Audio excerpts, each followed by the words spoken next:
She was abandoned to be a struggling single mother of two by the billionaire CEO. Now she's the judge deciding his custody case of his new son. Your Honor, my client Alexander Montgomery is a devoted father who has never missed a single visitation with his son Lucas. He provides excellent financial support, maintains a stable home environment, and has the resources to give this child every advantage in life. The judge looked down from her bench at the confident attorney, then shifted her gaze to the impeccably dressed man sitting at the defendant's table. Something flickered in her dark eyes as recognition dawned like a lightning strike. "Mr. Montgomery," she said, her voice carefully controlled despite the earthquake happening inside her chest.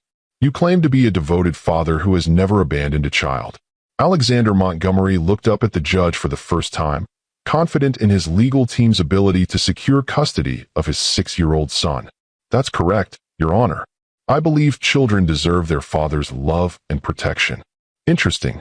Judge Olivia Bennett's voice carried a weight that made the entire courtroom fall silent. "Because 7 years ago, you left a pregnant woman with a toddler and never looked back. You abandoned 2 children who needed their father's love and protection. Those children, Mr. Montgomery, were yours." The gavel slipped from her hand, clattering against the bench as 7 years of buried pain crashed over her like a tsunami. The man who had destroyed her life was sitting in her courtroom, asking her to grant him custody of another child while his own children waited at home, unknown and unloved by their biological father. Have you ever been abandoned by someone you trusted completely? Have you ever had the person who destroyed your life appear before you, asking for mercy they never showed you? This is the story of a woman who lost everything to a man's cowardice, only to rebuild herself into the one person who could decide his fate. It's about justice, second chances, and the incredible power of a mother's determination to rise above the ashes of her broken dreams. If you believe that sometimes the universe has its own way of balancing the scales, hit that like button right now. Because what you're about to hear will show you that karma doesn't always come when you expect it, but it always comes exactly when it's needed most.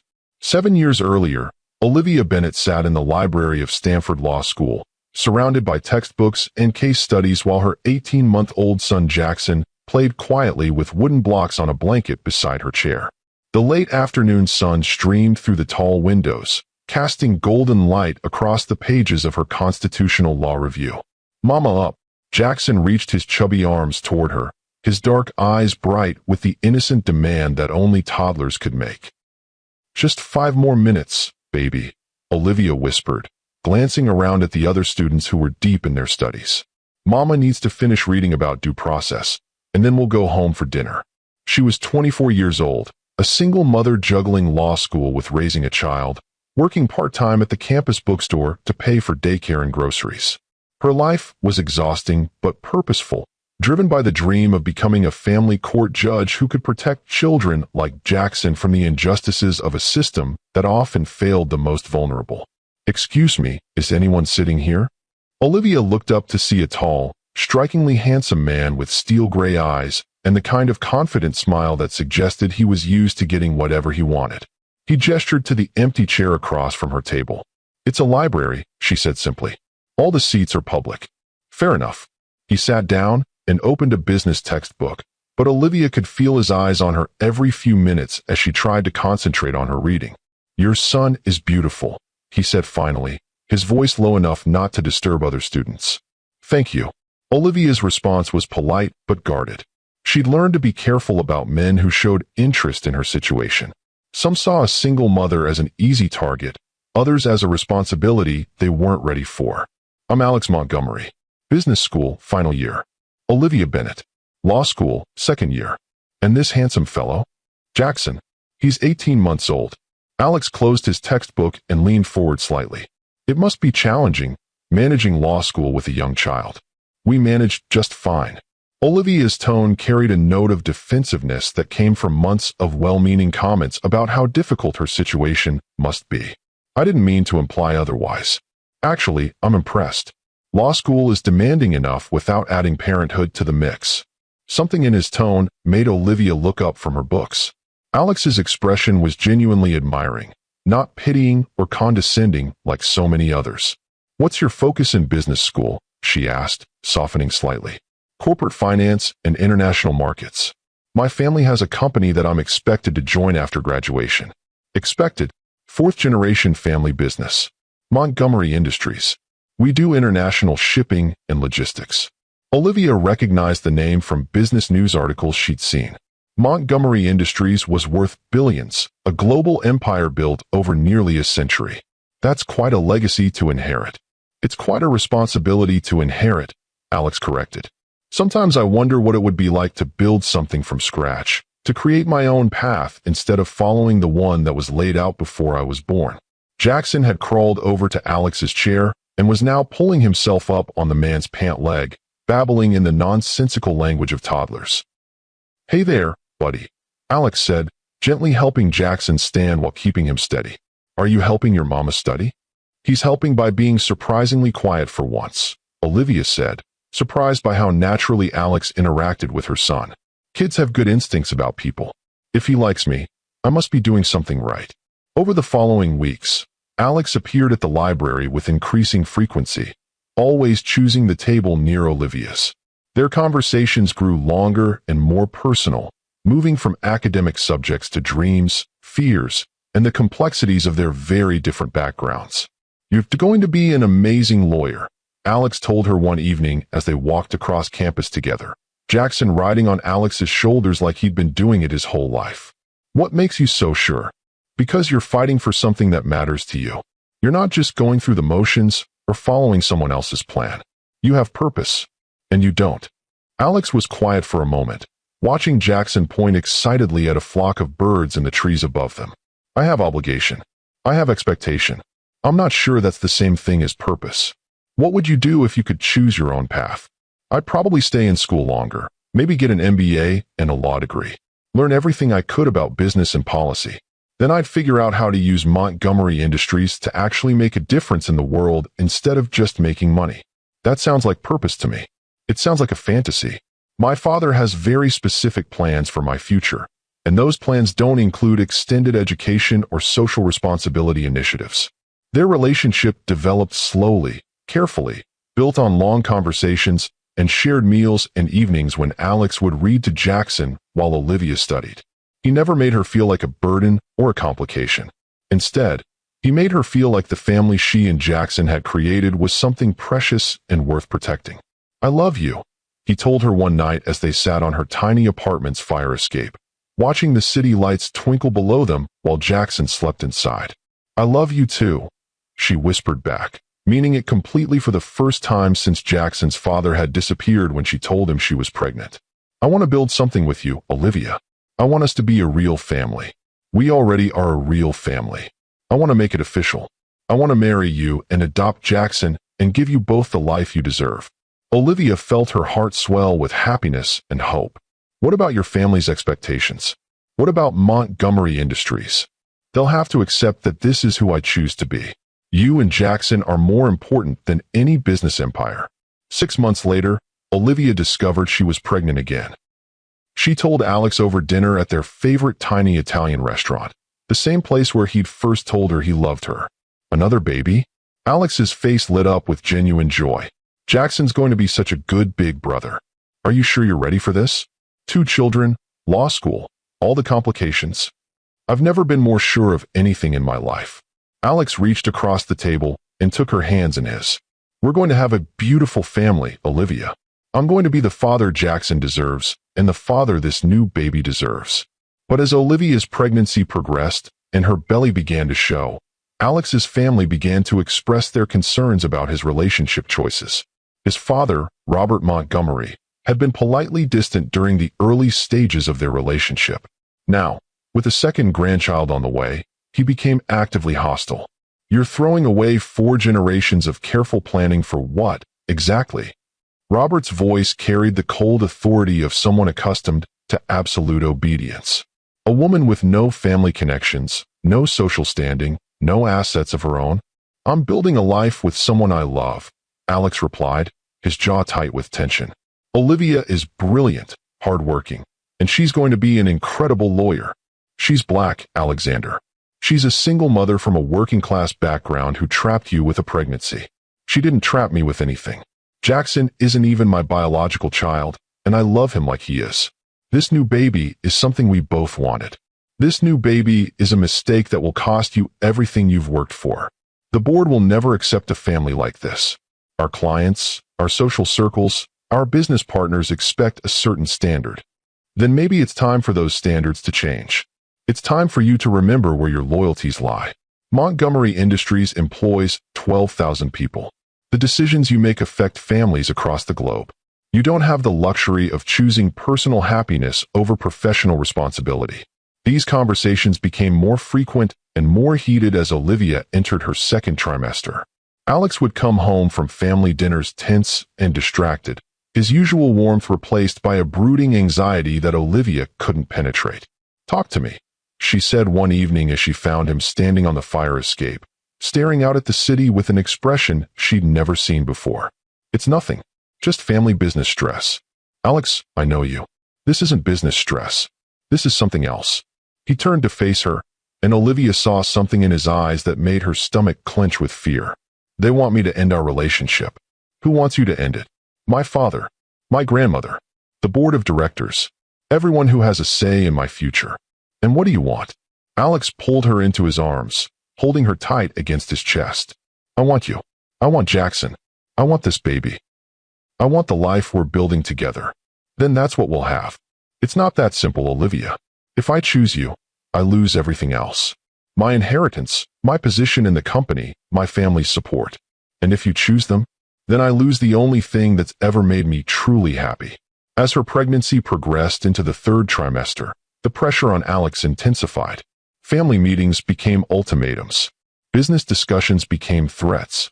The weight of 4 generations of Montgomery expectations pressed down on him like a vice, squeezing out the confidence and determination that had once made him seem unstoppable.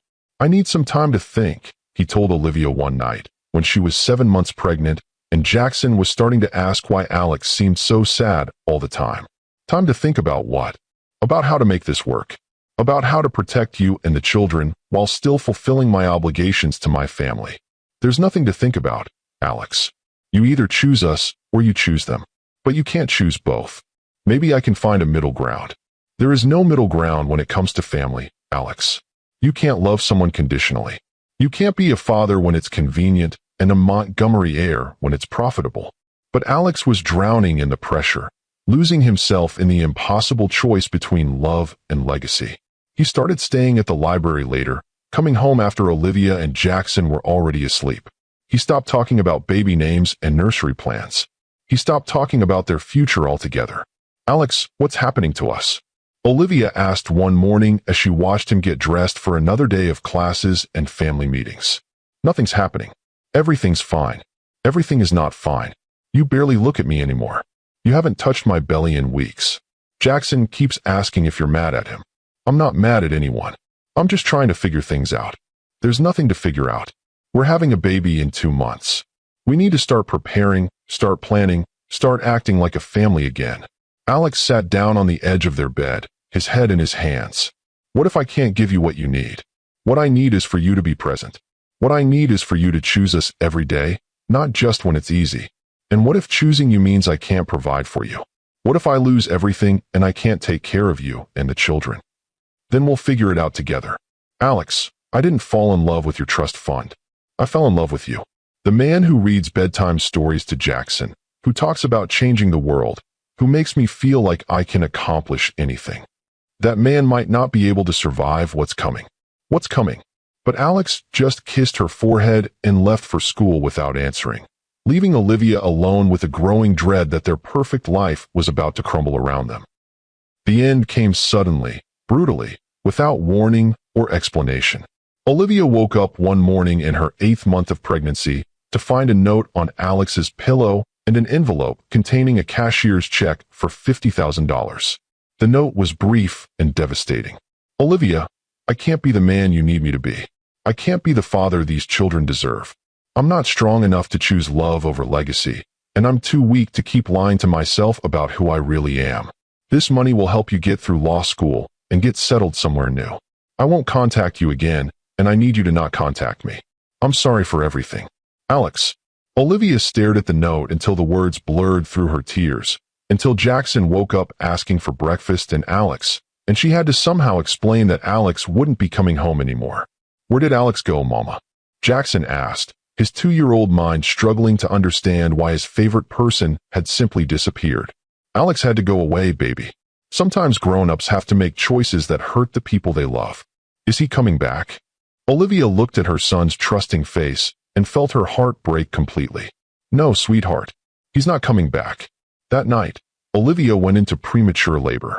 Stress and heartbreak triggered contractions that sent her to the hospital alone, with Jackson staying overnight with their elderly neighbor, Mrs. Chun, who had become like a grandmother to them both. Grace Bennett was born 6 weeks early, weighing 4 pounds and fighting for every breath in the NICU, while Olivia sat beside her incubator and wondered how she was going to raise 2 children alone while finishing law school. "She's beautiful," Mrs. Chin said when she brought Jackson to meet his baby sister 3 days later. "She has your strength already. Look at how hard she's fighting." "I don't feel very strong right now," Olivia admitted, holding Jackson on her lap while they watched Grace sleep. "Strength isn't about feeling strong, dear. Strength is about getting up and fighting another day even when you feel like you can't take another step." Olivia spent the next 6 weeks living between the hospital and her apartment, pumping breast milk and studying for finals while Jackson stayed with Mrs. Chun or played quietly in the NICU family room. When Grace was finally strong enough to come home, weighing 6 pounds and breathing on her own, Olivia felt like she was bringing home a miracle. "We're going to be okay," she whispered to her daughter as she placed her in the crib that Alex had assembled months earlier. "We're going to be more than okay. Mama's going to build us a life that no one can ever take away." She returned to law school 6 weeks after Grace's birth, carrying a breast pump and baby bottles in her backpack along with case studies and legal briefs. Her professors were sympathetic but clear about expectations. Law school didn't slow down for personal crises. "You're trying to do too much," her study group partner warned her. "Maybe you should consider taking a semester off, getting your life stable before trying to finish your degree." "Taking time off isn't an option," Olivia replied, bouncing Grace in her arms while reviewing notes for their constitutional law exam. "My children need me to succeed, not take breaks."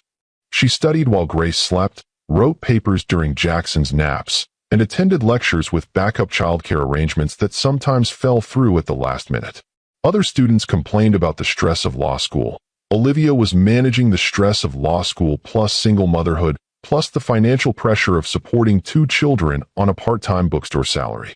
The $50,000 Alex had left helped with immediate expenses, but it wasn't enough to last through the remaining 2 years of her education. Olivia applied for every scholarship, grant, and financial aid program available. She worked weekends at a legal clinic, gaining practical experience while earning extra money. She tutored undergrad students in the evenings after Jackson and Grace were asleep.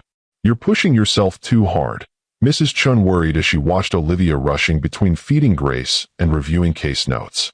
"You need rest, you need help." "I need to graduate," Olivia replied. "I need to pass the bar exam. I need to build a career that can support my children." "And what if you make yourself sick? What if you collapse from exhaustion? What good will that degree do your children if you're too burned out to use it?"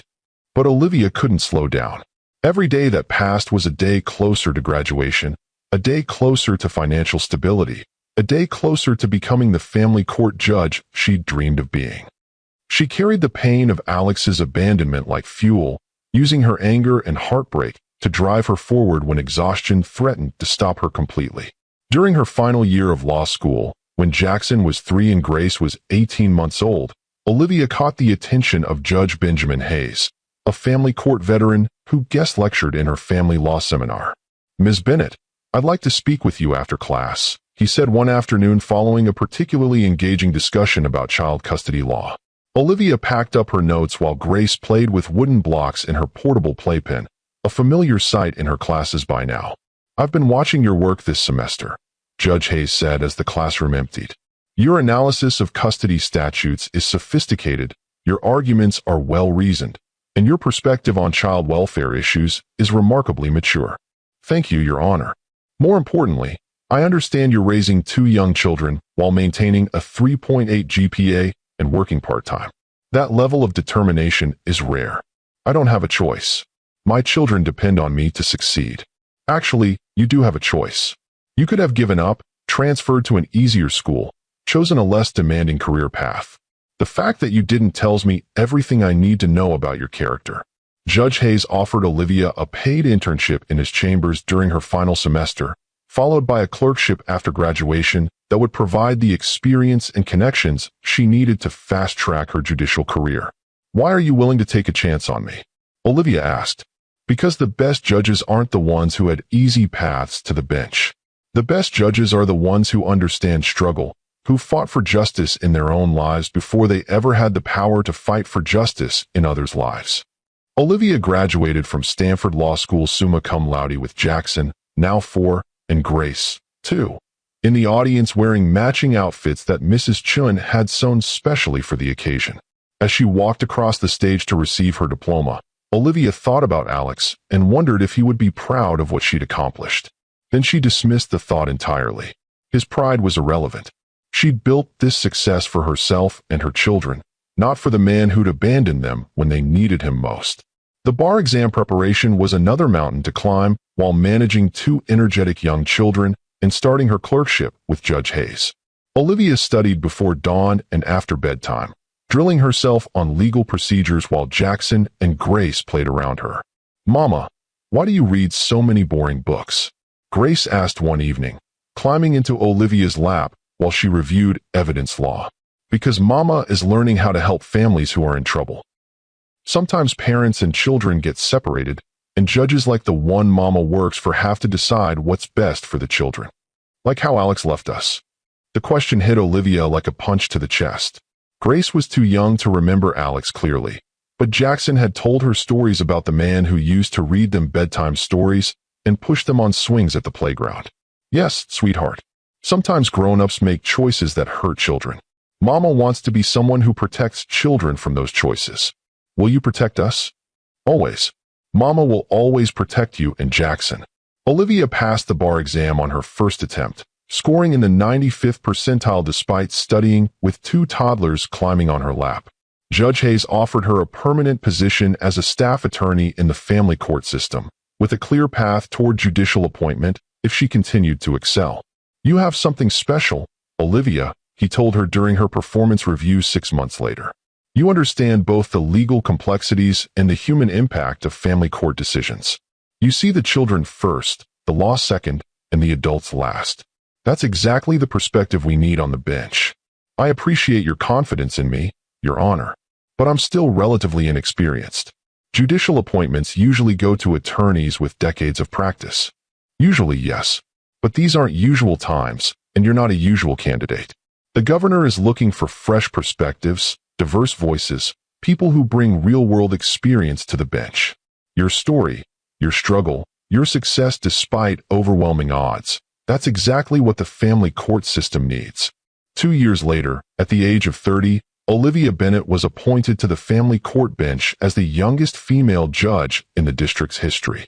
The appointment ceremony was held in the same courthouse where she would preside over custody cases, divorce proceedings, and child welfare hearings. Jackson, now 6, and Grace, 4, sat in the front row wearing their best clothes and beaming with pride as their mother took the oath of office. "Do you solemnly swear to administer justice without respect to persons, and do equal right to the poor and to the rich, and that you will faithfully and impartially discharge and perform all the duties incumbent upon you as a judge according to the best of your abilities and understanding, agreeably to the Constitution and laws of the United States?"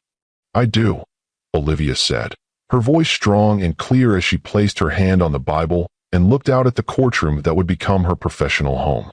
Judge Benjamin Hayes administered the oath, his voice filled with pride for the protege who had exceeded every expectation. "Ladies and gentlemen, I present to you the Honorable Judge Olivia Bennett."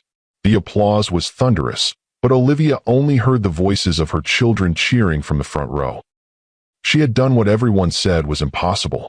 She had raised 2 children alone while completing one of the most demanding educational programs in the country, had built a legal career from nothing, and had achieved her dream of becoming a family court judge. That evening, As she tucked Jackson and Grace into their beds in the small but comfortable house she'd been able to buy with her judicial salary, Olivia reflected on the journey that had brought them to this moment. "Mama, are you really a judge now?" Grace asked sleepily. "Yes, baby. Mama is really a judge now. Will you help other kids like you helped us?" "That's the plan, sweetheart. That's exactly the plan." 7 years had passed since Alex Montgomery had walked out of their lives with a note and a check. 7 years of struggle, growth, transformation, and success. Olivia had built herself into everything she dreamed of becoming, and she'd done it without him. She had no idea that tomorrow morning, a case file would land on her desk with a familiar name that would bring her face to face with the man who had once destroyed her world. The irony of fate was about to reveal itself in ways she could never have imagined. Judge Olivia Bennett arrived at the courthouse early on Monday morning, as was her custom, to review the week's cases before the courtroom filled with lawyers, families, and the complex dramas of human relationships gone wrong. Her chambers were modest but professional, decorated with her law degree, judicial appointment certificate, and photos of Jackson and Grace at various stages of their childhood. At 8 and 6 years old, her children had grown into remarkable human beings despite the circumstances of their early years. Jackson was thoughtful and protective, already showing signs of the analytical mind that might one day make him a lawyer or judge like his mother. Grace was artistic and empathetic, always drawing pictures of families and asking questions about why some children didn't live with both their parents. "Good morning, Your Honor." Rebecca Martinez, her court clerk, entered with a stack of case files and a steaming cup of coffee. "We have 6 cases on the docket today, 3 custody hearings, and 3 adoption proceedings. Any emergency motions or last-minute changes?" One new case was added Friday afternoon. High-profile custody dispute, multiple attorneys involved. The plaintiff is requesting immediate temporary custody pending a full hearing. Olivia accepted the case file and glanced at the cover sheet. Montgomery versus Montgomery, case number 2024, FC, 1847, custody petition. She opened the file and began reading the preliminary documents, noting the expensive law firm representing the plaintiff and the equally prestigious firm representing the defendant. High-profile custody cases were always challenging, involving wealthy families with resources to hire the best lawyers and drag proceedings out for months. "What's the basic situation?" Olivia asked, scanning the petition. "Alexander Montgomery, CEO of Montgomery Industries, is seeking custody of his 6-year-old son Lucas. He's divorced from Sophia Montgomery, who currently has primary custody. The father claims the mother is unfit due to alcohol abuse and neglect." Olivia's pen paused over the legal pad where she was making notes. Montgomery Industries. The name was familiar, though she couldn't immediately place why. She continued reading, absorbing the details of what appeared to be a typical wealthy divorce turned ugly, and the mother's response. She denies all allegations and counterclaims that the father has a pattern of abandoning his responsibilities and should not be granted custody. There are some interesting character witness statements in her file. I'll review everything before the hearing. What time are we starting? 10 o'clock. Both parties will be present with their legal teams. Olivia spent the next hour reviewing the case files, making notes about the key issues and legal precedents that would guide her decision. The Montgomery case was complex, with allegations and counter-allegations that would require careful consideration of the evidence, and, most importantly, the best interests of 6-year-old Lucas. As she read the mother's counterpetition, certain phrases caught her attention. Pattern of abandonment, history of walking away from family responsibilities, inability to commit to long-term relationships. The language was specific enough to suggest there might be documented evidence of previous abandonment. At 9:45, Olivia made her way to the courtroom, her judicial robes flowing behind her as she prepared to preside over another day of family disputes and custody decisions. The courtroom was fuller than usual, indicating the high-profile nature of the Montgomery case. All rise. The Honorable Judge Olivia Bennett presiding. The Family Court of San Francisco County is now in session.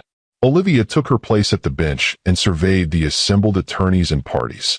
The plaintiff's table was occupied by 3 lawyers in expensive suits, clearly representing someone with significant financial resources. Be seated. We'll begin with case number 2024, FC 1847, Montgomery versus Montgomery. This is a custody hearing regarding Lucas Montgomery, age 6. Will counsel please state their appearances for the record? Jonathan Pierce of Pierce, Williams and Associates, representing the plaintiff, Alexander Montgomery, announced the lead attorney at the plaintiff's table.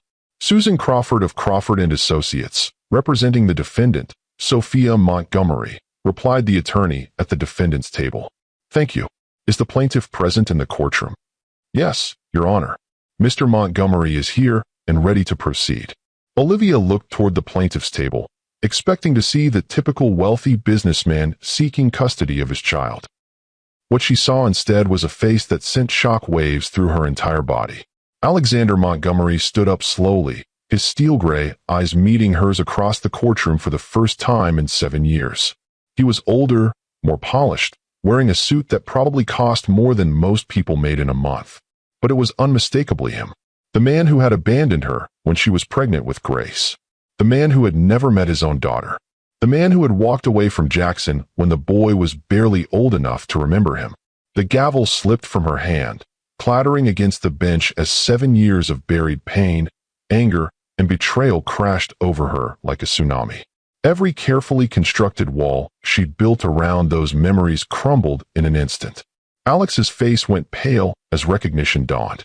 His confident posture wavered as he stared at the woman in judicial robes who held his future in her hands. The last time he'd seen Olivia, she'd been a pregnant law student struggling to make ends meet. Now she was Judge Olivia Bennett, presiding over his custody case with the power to grant or deny him access to his son. The irony was so complete, so perfectly orchestrated by fate, that for a moment no one in the courtroom moved or spoke. The abandoned pregnant girlfriend had become the judge.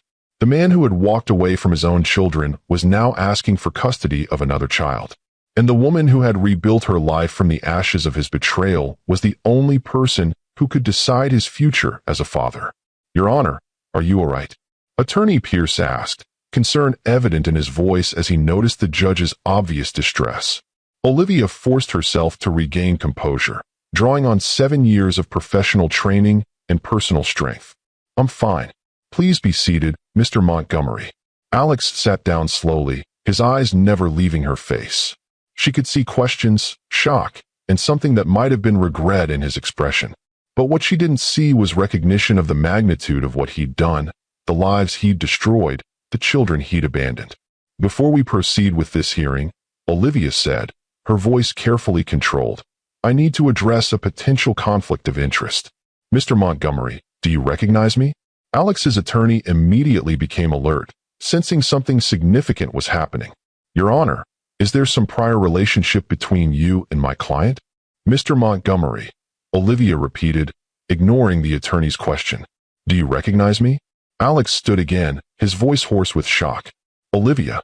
My God, Olivia. That's Judge Bennett to you, Mr. Montgomery. And yes, we have a history. A history that might be very relevant to these custody proceedings. Your Honor, Attorney Pierce interjected. If there's a prior relationship that could affect your impartiality, perhaps we should discuss recusal. Perhaps we should, Olivia agreed. But first, I think this court and all parties involved deserve to understand exactly what kind of father Mr. Montgomery has been in the past. She looked directly at Alex, seeing him clearly for the first time in 7 years. Gone was the confident young man who had once promised to love and protect her family. In his place sat a polished businessman who had built his success on the foundation of abandoned responsibilities. Mr. Montgomery, you're here today asking this court to grant you custody of your 6-year-old son Lucas, correct? Yes, Your Honor. And you're claiming to be a devoted father who has never abandoned a child. Alex's face went white as he realized the trap that fate had set for him. Your Honor, I can explain. I'm sure you can. Because 7 years ago, you abandoned a pregnant woman and her toddler son. You left a note and a check and disappeared from their lives completely. Those children, Mr. Montgomery, were yours. The courtroom erupted in shocked whispers. Alex's attorney looked like he'd been hit by a truck. Sophia Montgomery's attorney was frantically taking notes, realizing that her client's case had just been dramatically strengthened. Is this true, Mr. Montgomery? Attorney Pierce asked his client, his voice tight, with barely controlled panic. Alex looked around the courtroom at the faces staring at him with a mixture of shock and judgment. Then he looked back at Olivia, seeing not just the judge who held his fate in her hands, but the woman whose life he had destroyed in his moment of cowardice. "Your Honor," he said quietly, "that was a long time ago. I was young and scared, and I made terrible mistakes. But I'm a different person now. Are you?" Olivia's voice carried 7 years of pain and anger that she'd thought she'd buried. "Because from where I'm sitting, it looks like you're the same man who walks away from children when fatherhood becomes inconvenient. The same man who chooses his own comfort over a child's need for their father. You don't understand the pressure I was under, the impossible position my family put me in. I understand that you had 2 children who needed their father, and you chose to abandon them instead of fighting for them." The weight of this revelation settled over the courtroom like a heavy blanket. Everyone present was witnessing something unprecedented, a judge confronting the man who had personally wronged her, with the power to exact justice or mercy entirely in her hands. "Your Honor," Attorney Crawford said carefully, "while this information is certainly relevant to Mr. Montgomery's character and fitness as a parent, perhaps this matter would be better served by your recusal and assignment to another judge." Olivia considered the suggestion. Professional ethics demanded that she remove herself from any case where she had personal involvement. But something deeper than professional obligation was at work here. This wasn't just about one custody case. This was about justice for all the children who had been abandoned, all the mothers who had been left to struggle alone, all the families that had been destroyed by men who chose convenience over commitment. "I'll take this matter under advisement," she said finally. "We'll recess for 30 minutes while I consider how to proceed." As the courtroom cleared, Olivia remained at the bench, staring at the case file that had brought her face to face with her past. 7 years ago, she'd been a powerless law student, abandoned and pregnant with no recourse against the man who had destroyed her life. Now she was the judge. Now she had the power. Now Alexander Montgomery's future as a father rested entirely in her hands. The question was, what would she do with that power? During the 30-minute recess, Olivia sat alone in her chambers, staring at the case file that had turned her world upside down. The professional part of her mind knew she should recuse herself immediately. No judge could preside fairly over a case involving someone who had personally wronged them. But another part of her, the part that had spent 7 years wondering if Alex had ever faced consequences for his actions, wanted to see this through. A soft knock interrupted her thoughts. "Come in." Rebecca entered cautiously. "Your Honor, there are several reporters outside asking for comment about the Montgomery case. Word has gotten out about the connection between you and the plaintiff." "Of course it has." Olivia rubbed her temples, feeling the weight of public scrutiny adding to an already impossible situation. "What's the protocol for judicial recusal in family court?" The case would be reassigned randomly to another family court judge. Given the high-profile nature and complexity, it could take weeks to get a new hearing date. And in the meantime, temporary custody arrangements remain in place. Lucas stays with his mother pending the rescheduled hearing. Olivia thought about 6-year-old Lucas, caught in the middle of his parents' battles, waiting for adults to decide his future. Then she thought about Grace, also 6 years old, who had never met her biological father. 2 children, the same age, with very different relationships to the same man. "Rebecca, I need you to pull all public records related to Alexander Montgomery. Business filings, marriage licenses, divorce proceedings. I want to understand the full scope of his pattern before I make any decisions. Your Honor, if you're planning to continue presiding over this case, I should warn you that your personal history with Mr. Montgomery will be scrutinized by every legal publication in the country. Let them scrutinize. The question isn't whether I have a history with Alexander Montgomery. The question is whether that history helps or hinders my ability to make the right decision for Lucas Montgomery." 20 minutes later, Rebecca returned with a thick folder of documents. "Your Honor, you're going to want to see this." Olivia opened the folder and began reading. Alexander Montgomery had married Sophia Richardson just 8 months after abandoning Olivia. Lucas had been born exactly 9 months later, making him the same age as Grace. The timeline suggested that Alex had moved seamlessly from one relationship to another, possibly overlapping them. "There's more," Rebecca said quietly. Sophia Montgomery's divorce filing includes allegations that he frequently traveled during Lucas's early years, missing important milestones and leaving her to raise their son essentially alone. So he established a pattern of emotional abandonment even within his marriage. It appears so. There are also financial records showing he fought aggressively to minimize child support during the divorce proceedings, despite his substantial wealth. Olivia felt her anger building as she read through the documents. Alex wasn't just a man who had made one terrible mistake in his youth. He was a man who had consistently chosen his own comfort and convenience over his responsibilities as a father. Your Honor, Rebecca said hesitantly, there's something else. I found birth certificates for 2 children born to Olivia Bennett. Jackson Bennett, born 8 years ago, and Grace Bennett, born 6 years ago. The birth certificates list no father. Those are my children, Olivia said simply. They're also Mr. Montgomery's children, aren't they? Biologically, yes. In every way that matters, no? Alexander Montgomery has never been a father to Jackson or Grace. Rebecca was quiet for a moment, processing the full scope of the situation. Your Honor, what are you going to do? I'm going to make sure that Lucas Montgomery gets the protection that Jackson and Grace never had. I'm going to make sure that any man who wants custody of a child has to prove he's worthy of that responsibility. And Mr. Montgomery's previous abandonment is directly relevant to his fitness as a parent, which means it's not just permissible evidence, it's essential evidence. When court reconvened, the gallery was fuller than before. Word had spread about the dramatic revelation, and legal observers, reporters, and curious onlookers filled every available seat. Olivia returned to the bench with renewed purpose, her decision made. This court will continue with the scheduled hearing, she announced. While I have a personal history with Mr. Montgomery, that history is directly relevant to the questions before this court. Mr. Montgomery's pattern of behavior toward his children is the very issue we're here to determine. Attorney Pierce stood immediately. Your Honor, I must object to your continuing with this case. The appearance of bias is overwhelming. Mr. Pierce, your objection is noted for the record.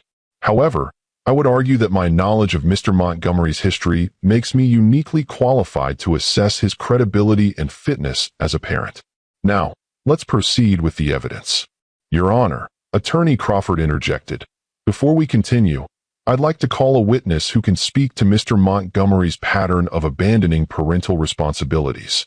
Objection, Pierce said immediately. Irrelevant and prejudicial. Overruled. A parent's history of fulfilling or abandoning parental duties is absolutely relevant to custody decisions. You may call your witness, Ms. Crawford. I called Dr. Patricia Williams, child psychologist. A professional-looking woman in her 50s approached the witness stand and was sworn in.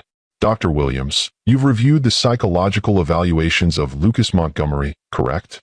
Yes, I have. What did you find?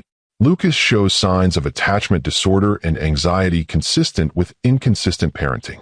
He has difficulty trusting adult authority figures and exhibits behavioral problems when separated from his primary caregiver. In your professional opinion, what might cause these symptoms in a 6-year-old child?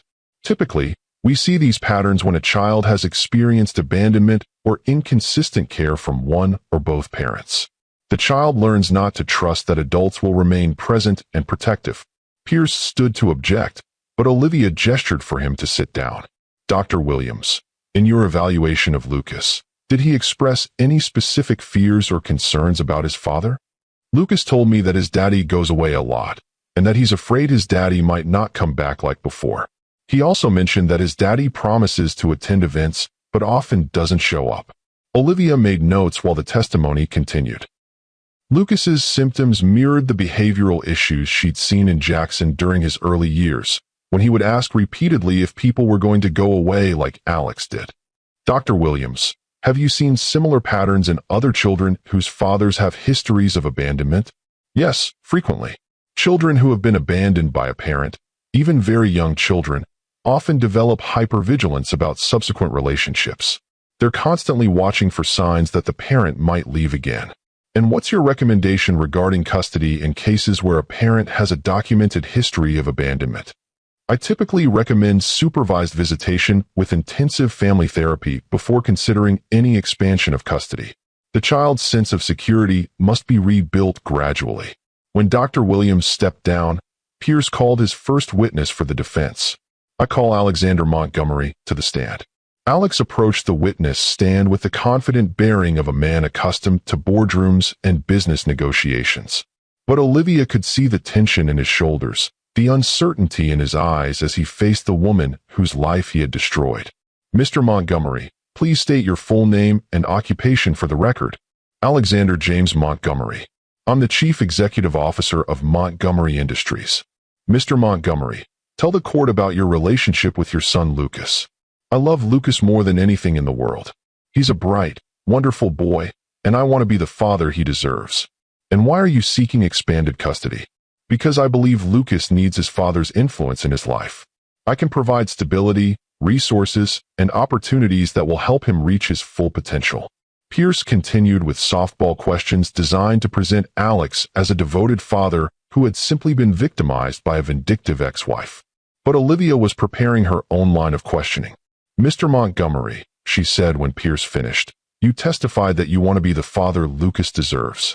Tell me about your experience being a father to your other children. Pierce shot to his feet. Objection. Mr. Montgomery has no other children. Actually, Mr. Pierce, he does. 2 of them. Mr. Montgomery, please answer the question. Alex's face went pale as he realized he was trapped between perjury and public humiliation. Your Honor, those children. Those children have names, Mr. Montgomery. Jackson and Grace. Your son and daughter. Tell this court about your relationship with them. I don't have a relationship with them. Why not? Because I made mistakes when I was younger. I wasn't ready to be a father. You weren't ready? So you abandoned a pregnant woman and a toddler because fatherhood was inconvenient for you. It wasn't that simple.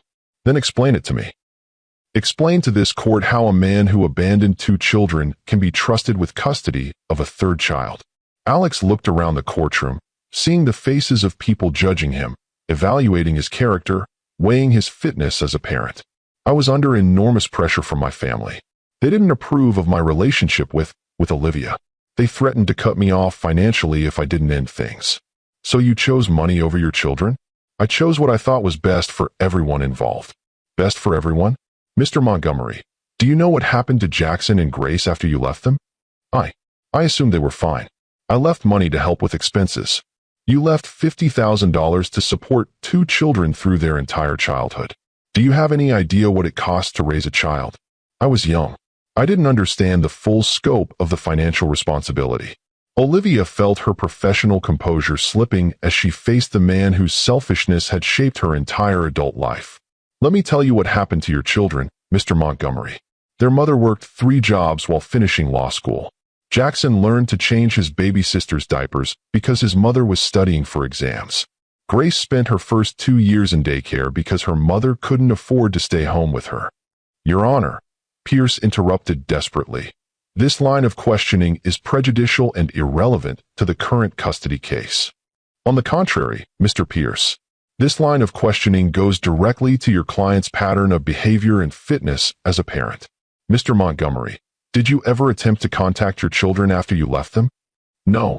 Did you ever send birthday cards, Christmas presents, any indication that you remembered they existed? No. Did you ever pay child support beyond that initial $50,000? No. Did you even know if they were healthy, safe, or happy? No. But you expect this court to believe you've changed? That you're now ready to be a devoted father to Lucas when you couldn't be bothered to acknowledge the existence of Jackson and Grace? Alex's voice broke as he answered. I know I was wrong. I know I failed them. But Lucas is different. I'm different now. Different how? Because you're older? Because you're wealthier? Because abandoning Lucas would be more difficult now that you're a public figure? Because I understand what I lost when I walked away from my family. Olivia paused, studying Alex's face for signs of genuine remorse or calculated manipulation. Tell me what you lost, Mr. Montgomery. I lost the chance to be Jackson's father. I lost the chance to watch Grace grow up. I lost the chance to be part of a real family instead of just playing a role that my parents wanted me to play. And when did you come to this realization? When Lucas was born. When I held him for the first time and realized that I'd held Jackson the same way, and I'd thrown that away for nothing. For nothing? I thought you said you were under pressure from your family. The pressure was real, But I should have been stronger. I should have chosen my children over my inheritance. Olivia felt a flicker of something that might have been sympathy, but she pushed it aside. Mr. Montgomery, you claim to understand what you lost when you abandoned Jackson and Grace. Do you know what they lost? Their father. They lost more than that. They lost their sense of security. They lost their trust in adult promises. Jackson still asks why some daddies leave and never come back. Grace draws pictures of families and always makes sure to include both parents because she's afraid that families with missing parents are broken. Alex's eyes filled with tears as he absorbed the impact of his choices on the children he'd never known. I'm sorry. I'm so sorry for what I did to them. Your apology is 7 years too late, Mr. Montgomery. But it might not be too late for Lucas. The question is, what guarantee do we have that you won't abandon him the same way you abandoned Jackson and Grace? Because I won't. Because I've learned from my mistakes. Have you? Mr. Montgomery, according to your ex-wife's testimony, you missed Lucas's first steps, his first words, and his first day of school because of business travel. You've missed 17 of his birthday parties and most of his school performances. How is that different from abandonment? Alex struggled to answer as the pattern of his behavior became undeniable. I was trying to build financial security for our family. The same excuse you used when you abandoned Jackson and Grace. You were building your future with Montgomery Industries. That's not the same thing, isn't it? In both cases, you prioritized your career and your comfort over your responsibilities as a father. In both cases, you left the mother to raise the children essentially alone. The courtroom was completely silent as Alex faced the truth about his repeated failures as a father. The man who had confidently entered the courtroom expecting to win custody was being systematically dismantled by the woman whose life he had destroyed. Mr. Montgomery, Olivia continued, if I were to grant you custody of Lucas, what assurance can you give this court that you won't disappear from his life the moment fatherhood becomes inconvenient again? I can't give you guarantees about the future, Your Honor, but I can promise that I understand now what I didn't understand then. Children need their fathers to be present, not just financially supportive. And yet you're asking for custody while your own children, Jackson and Grace, have never received that presence from you. Because I didn't know how to find them. Because I thought it was too late to fix what I'd broken. It's never too late to be a father, Mr. Montgomery. But it requires more than showing up in court with expensive lawyers. It requires daily commitment, sacrifice, and putting your children's needs before your own comfort. Alex nodded, tears streaming down his face as he finally understood the magnitude of what he'd done and what he'd lost. You're right. I failed Jackson and Grace. I failed as their father in every possible way. Yes, you did. And the question before this court is whether Lucas should be protected from the same failure. When Alex stepped down from the witness stand, the courtroom felt heavy with the weight of revealed truth. The confident businessman who had entered seeking custody had been transformed into a broken man confronting the consequences of his choices. Attorney Crawford called her final witness. I call Sophia Montgomery. Sophia approached the stand with the exhausted bearing of a woman who had been fighting for her child's welfare for months. She was elegantly dressed, but showed the strain of prolonged legal battles. Mrs. Montgomery, please describe your ex-husband's involvement in Lucas's daily life during your marriage. Alex was rarely present. He traveled constantly for business, even when I begged him to stay home for important events. Lucas learned not to expect his father to show up for anything. Can you give specific examples? Alex missed Lucas's first steps because he was in Tokyo on business. He missed his first words because he was at a board meeting. On Lucas's 4th birthday, Alex promised to come home early for the party, but he didn't arrive until after Lucas was asleep. How did Lucas react to these disappointments? He stopped asking when Daddy was coming home. He stopped talking about his father at school events. He learned to protect himself by not expecting anything. Mrs. Montgomery, did your ex-husband ever mention having other children? Never. I didn't know Jackson and Grace existed until today. What's your reaction to learning that your ex-husband abandoned 2 children before marrying you? Sophia looked directly at Alex, her voice filled with anger and betrayal. It explains everything. Why he was so distant during my pregnancy.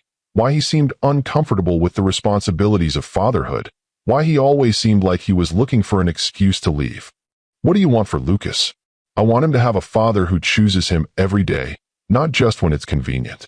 I want him to have stability and security and the knowledge that his parents will be there when he needs them.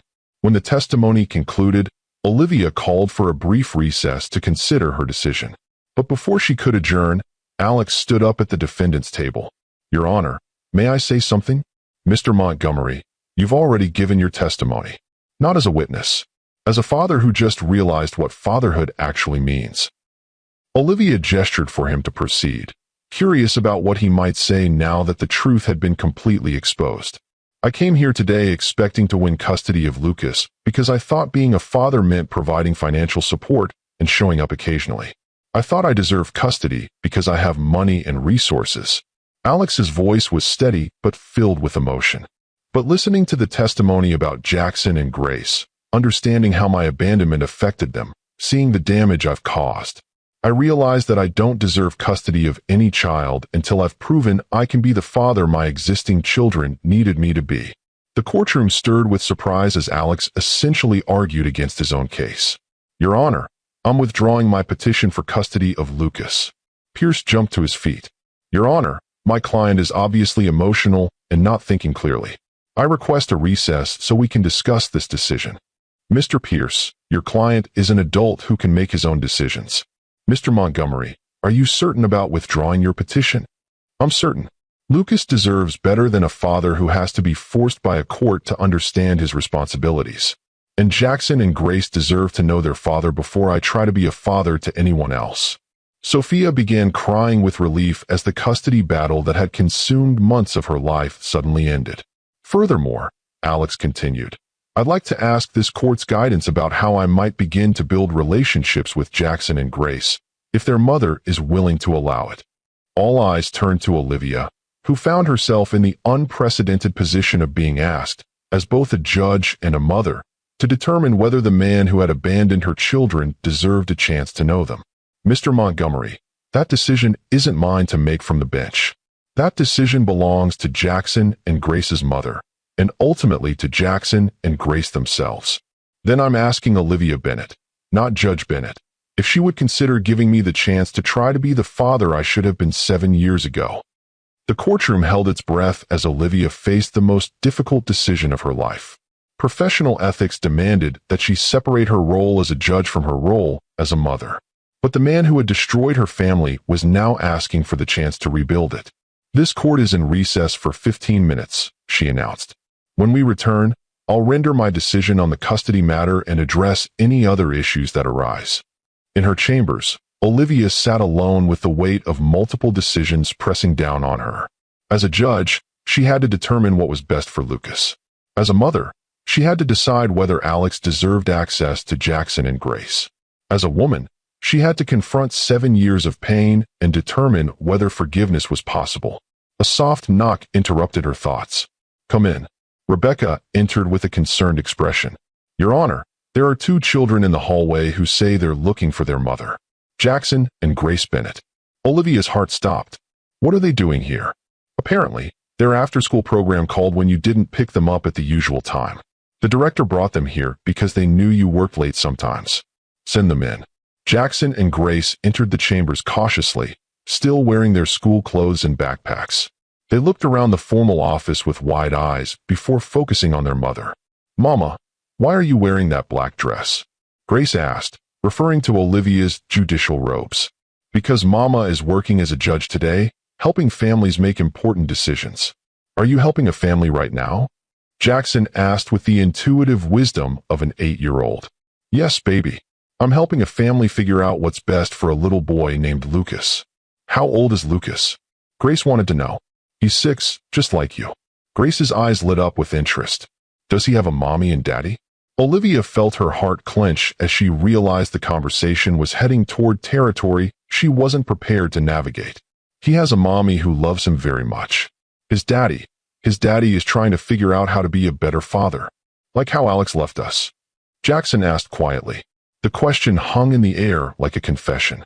Despite Olivia's efforts to shield her children from the details of their abandonment, Jackson remembered enough to understand that fathers sometimes left.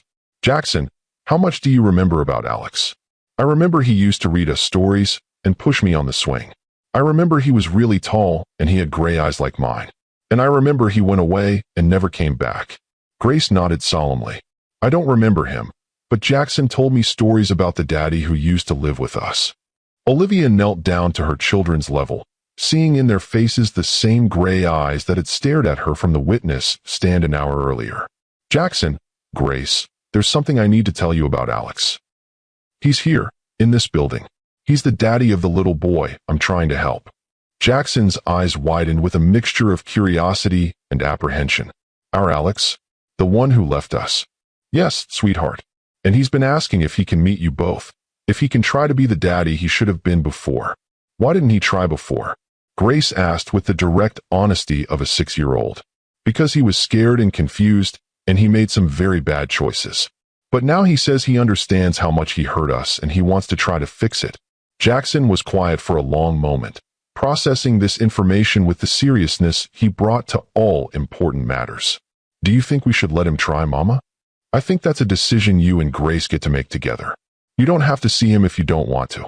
And if you do decide to meet him, it would be here, in a safe place, with me right beside you. What if he leaves again? Grace asked, voicing the fear that had shaped both children's understanding of family relationships.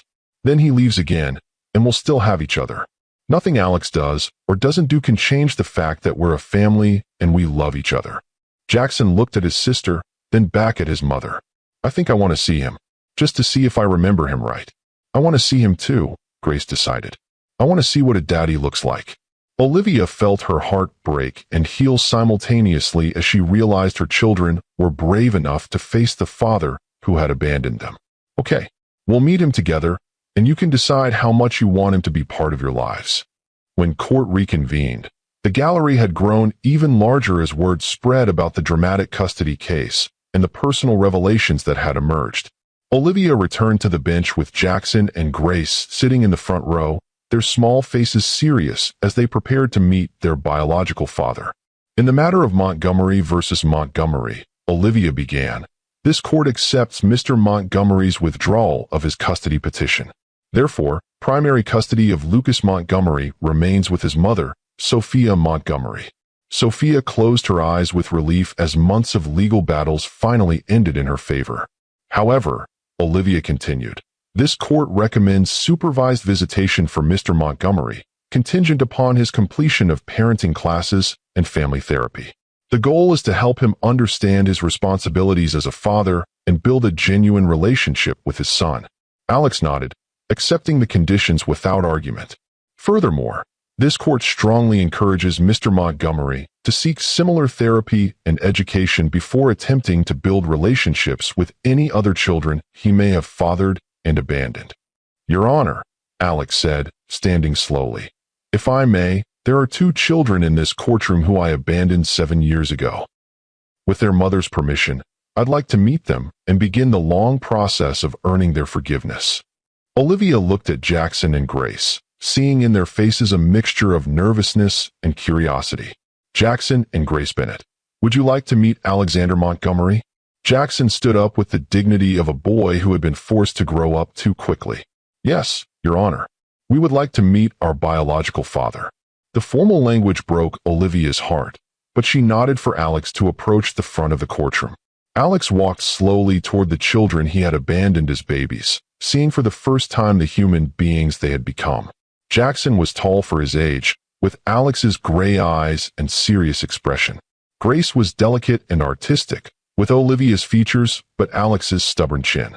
Jackson, Grace, Alex said, his voice thick with emotion. I'm your father. I'm so sorry I wasn't there for you. Jackson studied Alex with the analytical mind he'd inherited from both parents. You look older than I remembered. You look much older than I remembered too. You've grown into an amazing young man. Mama says you left because you were scared, Grace said, tilting her head to study this stranger who shared her eyes. Your mama is right. I was scared and selfish, and I made the worst mistake of my life when I left you. Are you still scared? Jackson asked. Alex considered the question seriously. Yes, I'm still scared. I'm scared that you won't want to know me. I'm scared that I've missed so much of your lives that I can't ever catch up. I'm scared that I don't deserve your forgiveness. Mama says scared people can learn to be brave if they practice, Grace offered. Your mama is very wise. She's also very strong. She raised you both to be incredible children while I was too much of a coward to even try. Jackson stepped closer to Alex, studying his face with intense concentration. You have the same eyes as me. And you have the same smile as your mother. Grace has her artistic talent too. I can see it in the way she observes everything. Would you like to be our daddy now?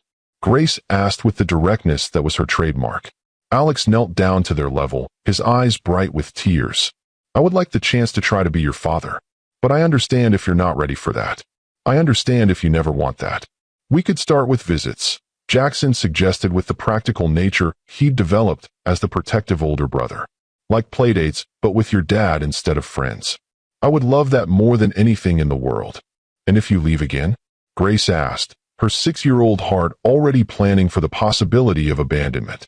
Then I leave again, and you'll know that some people aren't strong enough to keep their promises. But I'm hoping I've learned to be stronger than I was before. Olivia watched this exchange from the bench, seeing her children navigate their first conversation with their biological father with remarkable maturity and wisdom. They were brave in ways she had never had to be at their age, shaped by abandonment into children who could face difficult truths with grace. Mr. Montgomery, she said formally, if Jackson and Grace are willing to allow supervised visits, those visits can be arranged through the family court system. A social worker will oversee the initial meetings to ensure the children's emotional safety. Thank you, Your Honor. Thank you for giving me a chance I don't deserve. I'm not giving you a chance, Mr. Montgomery. Jackson and Grace are giving you a chance. Don't waste it. As the courtroom began to clear, Alex approached the bench one final time. Olivia, I know I have no right to ask for your forgiveness. I know I destroyed our family and hurt you in ways that can't be repaired. But I want you to know that not a day has passed in 7 years that I haven't regretted leaving you. Olivia looked down at the man who had once been her whole world, seeing him clearly for the first time without the filter of love or hate clouding her judgment. Alex, my forgiveness isn't what you need. You need to forgive yourself for the choices you made, and then you need to spend every day proving to Jackson and Grace that you're worthy of their love. And us? Is there any possibility that we could? There is no us, Alex. There's 2 people who share children and who need to figure out how to co-parent effectively. Nothing more. Alex nodded, accepting the boundary she was setting. Will you help me learn how to be their father? I'll help you learn how to be a better person. The father part, you'll have to figure out on your own. 3 months later, Olivia sat in her chambers reviewing case files when Rebecca announced that she had visitors. Send them in. Jackson and Grace entered, followed by Alex, who had been coming for supervised visits twice a week since the custody hearing. The transformation in all 3 of them was remarkable. Alex looked younger somehow, more relaxed, as if the burden of carrying his secrets had been lifted from his shoulders. Jackson and Grace seemed more confident, more secure, as if having answers to their questions about their father had given them peace. Mama, Alex taught me how to throw a curveball, Jackson announced proudly. And he's helping me paint a picture of our family for art class, Grace added. He said I should include everyone who loves me, even if they don't live with us. Olivia smiled at her children's excitement. That sounds wonderful. How are the visits going, Alex? They're the best part of my week, he admitted. Jackson is teaching me about baseball statistics, and Grace is showing me how to see colors the way artists see them. They're incredible kids, Olivia. They are. And they're becoming more secure because they finally have answers to questions they've carried their whole lives. I want to ask you something, Alex said, his voice serious. Jackson's baseball team is playing in the championship game next week. He invited me to come watch. I wanted to make sure you were comfortable with me being there.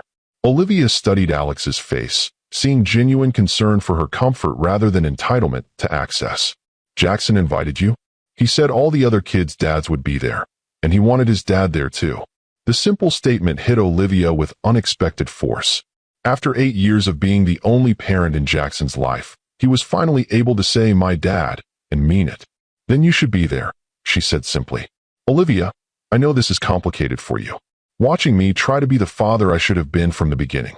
If my presence makes things harder, your presence makes things better for Jackson and Grace. That's what matters now. Alex was quiet for a moment, then spoke with the careful honesty he'd been learning in therapy. I've been seeing a counselor to work through my issues with commitment and abandonment. She's helping me understand why I ran away when things got difficult. That's good. Jackson and Grace deserve a father who understands his own behavior. She also helped me understand something else. The way I left you, the way I abandoned our family, it wasn't just about pressure from my parents or fear of responsibility. It was about being too immature to handle real love. Olivia looked up from her paperwork, surprised by the depth of his insight. I sabotaged our relationship because I was terrified of how much I loved you and the children. I was terrified of being vulnerable, of depending on someone else for my happiness. So I chose the safe option of family approval over the scary option of building something real with you. Alex, this conversation isn't necessary. We've moved past the anger and the blame. But I needed you to know that leaving you wasn't about you not being enough. It was about me being too scared to be enough for you. Olivia felt something shift inside her chest, a loosening of tension she'd been carrying for 7 years. Thank you for saying that. And I need you to know that watching you raise Jackson and Grace into the amazing people they are, seeing what you've accomplished professionally, understanding the strength it took to rebuild your life after I destroyed it. I'm in awe of you, Olivia. I always was, but I was too immature to handle being with someone stronger than me. I wasn't stronger than you, Alex. I was just more desperate. When you left, I had to become strong because I had 2 children depending on me. You were always strong. I just couldn't see it because I was too focused on my own fears. Jackson and Grace had been listening to this conversation with the serious attention they brought to all adult discussions that affected their family. Are you and Mama going to be friends now? Grace asked hopefully. We're going to be the best co-parents we can be, Olivia answered diplomatically. But not friends like before. Jackson pressed, his analytical mind wanting clarity about family relationships. Alex and Olivia exchanged a look that contained 7 years of history, pain, growth, and the tentative possibility of something new. We're different people than we were before, Alex said carefully. Your mama is an incredible judge and an amazing mother. I'm learning how to be a better father and a better person. Maybe someday we can be friends, but right now we're focused on being good parents to you and Grace. 6 months later, Olivia stood at Jackson's baseball championship game, cheering as her son pitched his team to victory. Beside her in the stands sat Alex, who had learned enough about baseball in 6 months to understand what he was watching and why it mattered. Strike 3. The umpire called, and Jackson's team erupted in celebration as they won the championship. He did it, Alex shouted, jumping to his feet with pride. Jackson did it. Olivia found herself laughing at Alex's enthusiasm, remembering the passionate man she'd fallen in love with in college before life had made him careful and calculating. You're a good father, she told him as they watched Jackson celebrate with his teammates. I'm learning to be. Your kids are good teachers. They're your kids too, Alex. Are they? Really? Olivia looked at the man who had spent 6 months showing up consistently, learning her children's interests, attending their events, and slowly earning their trust. Yes, they're really your kids too. When Jackson ran over to the stands, still wearing his championship medal, he threw his arms around both his parents without thinking about it. Did you see me strike out the last batter? He asked excitedly. We saw everything, Olivia assured him. Dad, did you see how I used the curveball you taught me? I saw it. You were amazing, son. The word son came naturally now, earned through months of consistent presence and genuine care. That evening, as they celebrated at Jackson's favorite pizza restaurant, Grace showed Alex the family portrait she'd been working on for weeks. This is our family, she announced proudly, pointing to the figures she'd painted. There's Mama and Jackson and me. And there's you, Dad, standing with us, but not too close because you're still learning how to be part of our family. Alex studied the painting, seeing himself portrayed as slightly separate from the core family unit, but clearly included in the group. It's perfect, he said, meaning it completely. It shows exactly where we are right now. Maybe next year I can paint you closer, Grace suggested. Maybe next year I'll have earned the right to be closer. As they drove home that night, Jackson and Grace asleep in the back seat of Olivia's car, Alex walked them to the door of the house he'd never seen before. Thank you for tonight, he said quietly. Thank you for letting me be part of Jackson's championship. Thank you for showing up. For being the father they deserve to have all along. Olivia, can I ask you something? Of course. Do you think there's any chance that someday we could try again? not picking up where we left off, but starting over as the people we are now. Olivia considered the question, thinking about the man who had abandoned her and the man who now showed up consistently for their children. Ask me again in a year, when you've proven to yourself that you can be the father Jackson and Grace need, every day, even when it's difficult. And if I can prove that, then we'll see what's possible between two people who've learned to choose love over fear. Alex smiled, accepting the timeline she was offering. I can work with that. 1 year later, Judge Olivia Bennett presided over her final case before taking a 2-week vacation to celebrate Jackson's 9th birthday and Grace's 7th. The courtroom was lighter that day, filled with adoption proceedings and happy families rather than custody battles and broken relationships. Court is adjourned, she announced, banging her gavel with satisfaction as another family was legally united through adoption. As she packed up her files, Rebecca entered with a smile. Your Honor, you have visitors. Jackson, Grace, and Alex entered her chambers carrying a birthday cake and wearing party hats. We brought the party to you since you couldn't leave early, Grace announced, her artistic eye having decorated the cake with elaborate frosting flowers. Dad's idea, Jackson added, grinning at Alex with the easy affection that had developed over months of consistent fatherhood. Actually, it was a family idea, Alex corrected. We all wanted to celebrate with you. Olivia looked at the 3 people who meant the most to her in the world, seeing how they had grown together into something that resembled a family. Make a wish, Mama, Grace instructed as she lit the candles on the cake. Olivia closed her eyes and thought about wishes and second chances and the incredible journey that had brought them all to this moment. 7 years ago, she had been an abandoned single mother struggling to survive. Now she was a successful judge with 2 amazing children and a man who had finally learned how to be worthy of her love. What did you wish for? Jackson asked as she blew out the candles. I wish for things to stay exactly as good as they are right now. That's a boring wish, Grace declared. I would have wished for things to get even better. Olivia looked at Alex, seeing in his eyes the question he'd been carrying for months, the same question he'd asked a year ago. Actually, Grace, I think your wish might be better than mine. Does that mean what I think it means? Alex asked hopefully. It means I think we're ready to see what's possible when 2 people choose each other every day instead of taking each other for granted. Jackson and Grace looked between their parents, sensing that something important was happening. Are you and Dad going to get married? Grace asked with typical directness. We're going to take things very slowly and see if we can build something real together, Olivia answered carefully. But you love each other again, Jackson pressed, his analytical mind wanting clear information. We're learning to love each other as the people we are now, Alex answered. Your mama is an incredible woman who deserves someone who chooses her every day. I'm hoping I've learned how to be that person. You have, Jackson said with the certainty of a child who had watched his father transform over the course of a year. You choose us every day now. And if you choose Mama every day too, then we really will be a family, Grace concluded with the logic that made perfect sense to a 7-year-old.